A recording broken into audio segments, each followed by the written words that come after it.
Hello, Barry Winbolt here. I met a man recently who I've been dying to talk to for quite a long time. I've been following his Just Say Hello project on Facebook, and I've had this idea floating around in my head for months. It's called Ordinary People Who Do Extraordinary Things, and I thought it'd be good to build a series for the podcast around that idea. And I thought this chap, Duncan is his name, is definitely in that category.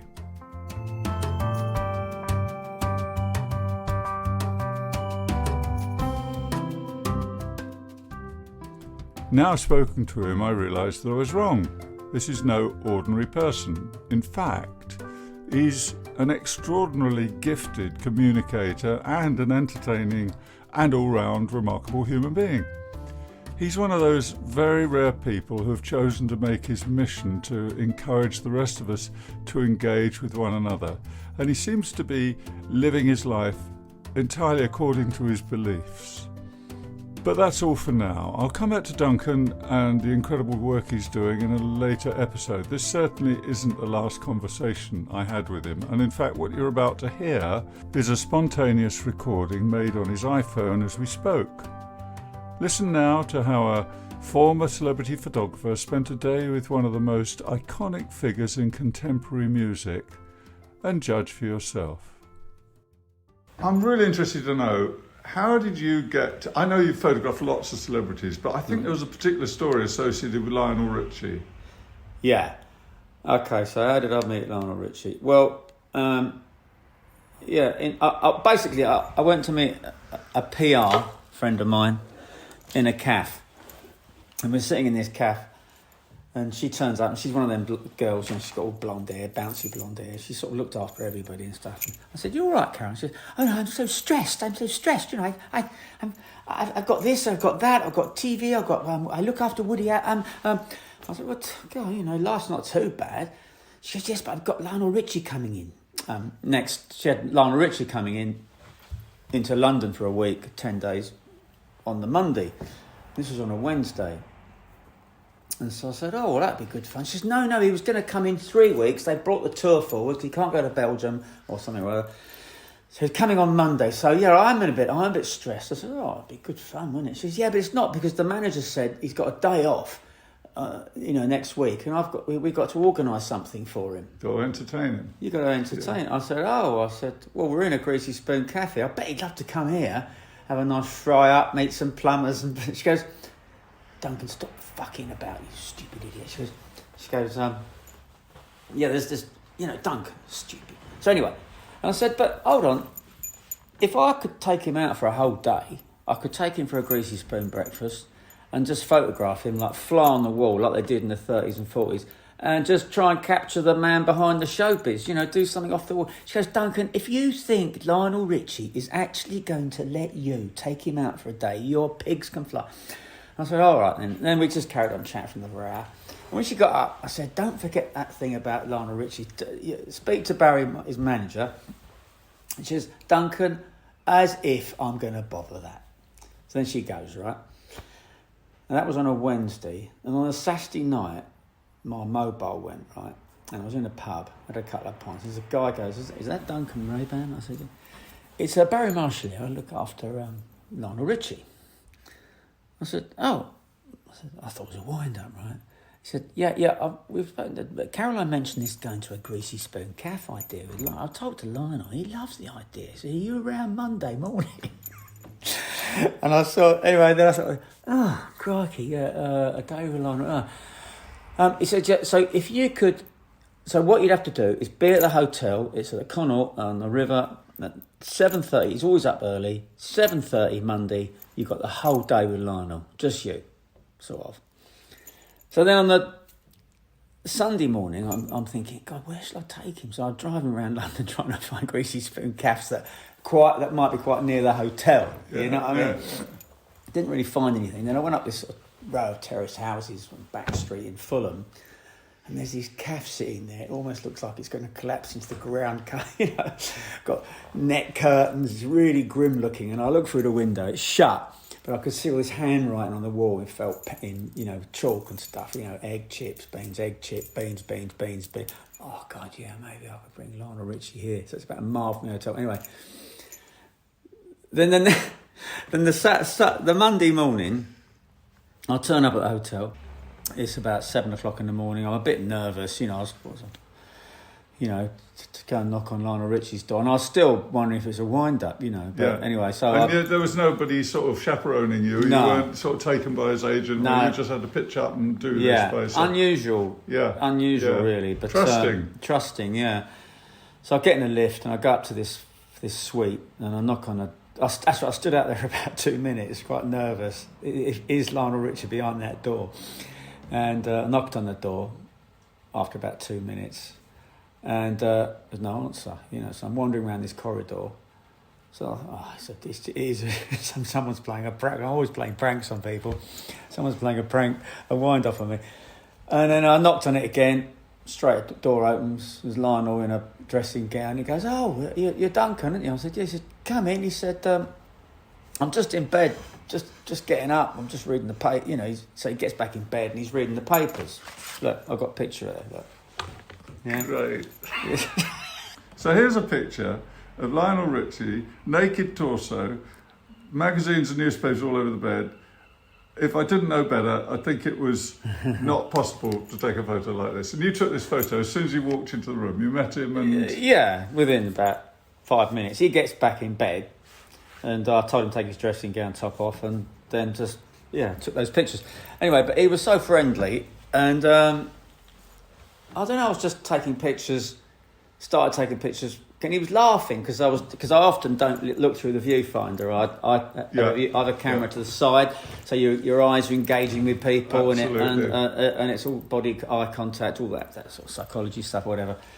And and then he gets out of bed, and he says, "Look, I'm just going to have a shower." I said, "That's all right, I can photograph that, can't I?" I said, "You can photograph what you want, Duncan." He says, "You got me in bed, nothing on." So I did him getting out of the shower. I did him shaving, and then he gets his vitamin tablets, and then we spent about 20 minutes getting ready, and I'm doing different pictures of him running around this suite, and then I'm there with Lionel Ritchie at 7:30 in the morning, and I'm thinking, God, shall I tell him we're going to go to a cafe? And he goes, "So I understand." He says, "Where are we going for breakfast?" And is it a greasy spoon? Greasy, what greasy? It's a really bad calf, Lionel. And I've never actually been there before, so God bless, you know. I haven't actually been there. I looked through the window yesterday, Lionel. I thought it looked quite sexy. I thought it looks, gritty. It's a good place to take a top man like you. He said, "You're a top man, Duncan. I believe you. We'll be all right." Anyway, he gets ready and stuff, and about 8:15 we get in my car. I had an old Mercedes Sports then, really 1960s thing, and we drive to this cafe, right? And I get out of the car and he's sitting there, and I said, "I'll just go in and just see if there's a table," because they're always busy, these cafes, aren't they? It's a Monday morning. So I walk in the cafe, and it's full of electricians, plumbers, and it's quite sort of steamy in there because it's got net curtains and stuff, and there's these two girls at the counter, and they got their hair pinned back, and they look up at me. "Yeah, mate." And the scene was, there's like 30, 40 mugs of tea, and they've got a great big teapot, and they're pouring tea out across all these, or spilling tea. "All right, mate? Yeah, we'll just sit over there." I said, "Look, could I just possibly get 2 Olympic breakfasts? Here's the money. I just want to do some pictures. Is it all right to take photos in here?" "You do photos all you want. Go and sit over there, mate. Diane will come over and she'll take your order." I said, "Look, I'll only be here 10 minutes. I just want to do some photos. I've got someone in the car." "Who you got in the car then, mate?" I said, "Look, I've got a musician." "Oh, yeah, mate. Oh, yeah, well, just go and get your musician, right?" So I said, I'd really appreciate it if the breakfast could be there and I could come back in, see they're there. I'll bring him in, we'll sit down, do the pictures. Look, mate, you either want to sit down, Diane serves you, go and get your musician. Anyway, who you got coming in then? Who you bringing in then? I said, "Well, I've got I got Lionel Ritchie in the car." And she went, "You got Lionel Ritchie in the car? Okay. Brenda, she's got Lionel Ritchie in the car bringing in. Here, Barry, Barry, geezer's bringing Lionel. She goes, tell you what, what's this Beatles about? She goes, you go and get Lionel, bring him in, all right? You wanker, you know, that sort of thing. So I was just thinking, oh, fuck it. So I go out to the car, and Lionel, I open the door, he's got a Gucci coat on, Gucci pants, Gucci hair, you know, he's all glam, you know. He says, is it all right? He says, is there a room? I said, there's a table. But Lionel, I don't know what's going to happen. And I'll never forget, he opened that door and the place, the pin, they looked up, they almost dropped the teapot. He said, hi girls, where do I sit? And then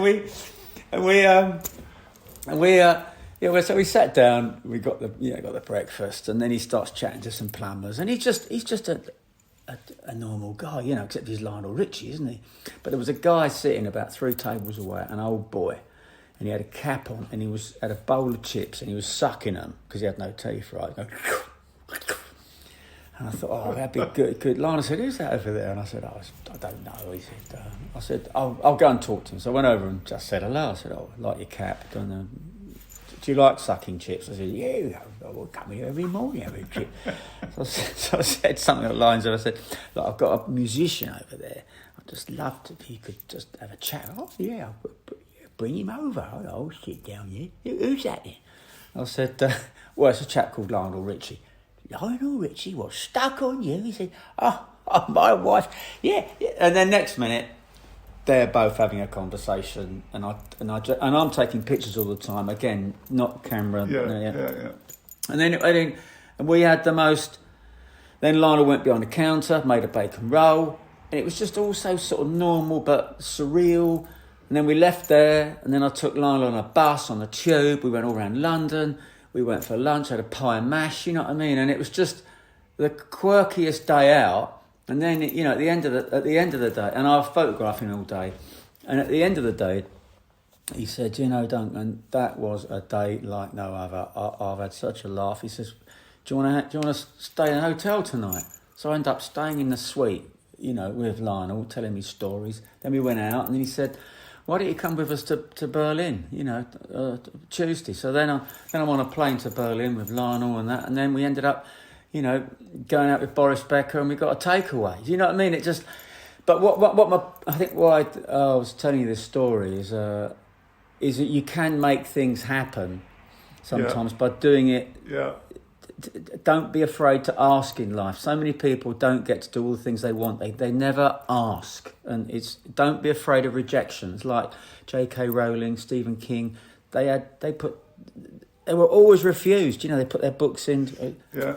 No, the answer's no. Computer says no. But I guess if I hadn't had the balls just to sort of jokingly say, yeah, let's go take Lionel Ritchie out for a fry-up. It was a silly idea, but it worked. You know what I mean? And it worked. And I've done lots of other stuff like that. And then so folks, if you're listening and you've got a dream, you want to do something, just try and do it, or just ask. Be brave, because you can only say no, and then you're no worse off, are you? If you didn't ask, you didn't know. And that's an example to us all. And I think, Duncan, there's some. We've got a lot more we could talk about, and I think that if I want to talk to you, Barry, I'm only joking. If you do, I realise you're very selective in your choices. But I could ask you so many questions about those points. Let's leave it there for now. Yeah, because I want the people out there to get a taste of what lies ahead. Yeah, that's right. So folks, don't be afraid to ask. All of you, if there is anyone listening, you 4 people, think of anyone you'd like to meet or something you'd like to do, and ask. Don't go through all the people at the bottom. If you want to meet someone astonishing, handwrite them a letter and put some biscuits, posh biscuits. Do something really different and do a packet with all handwriting, because no one gets anything through the post anymore. It's so powerful to handwrite someone a packet with stuff in it. Yeah. It is. Tip for today from Duncan. Yeah, thank you very much, Duncan. Bye. Brilliant. Well, that's just a taster, and I hope it's whetted your appetite. Honestly, I think you'll be doing yourself a favour if you check out Duncan Raban. That's Raban. I just googled Duncan Raban and just say hello, and you get loads of stuff that comes up. I'm not a great fan or user of Facebook, but for this, I'd say it's really worth going there. And there's more where this came from. I'll be talking to Duncan again soon, I hope, and we'll maybe turn the conversation into something where we can draw out more of those ideas to help you get a better handle on life. One thing I would say, if you take nothing else away from this quick discussion he and I have had, at least check him out and at least follow his Just Say Hello campaign. And the new campaign is launching, which is about kindness. I really wish Duncan luck. I'm looking forward to talking to him again. And I wish you luck. And thank you very much. This is Barry Wimbold saying goodbye for now and over and out.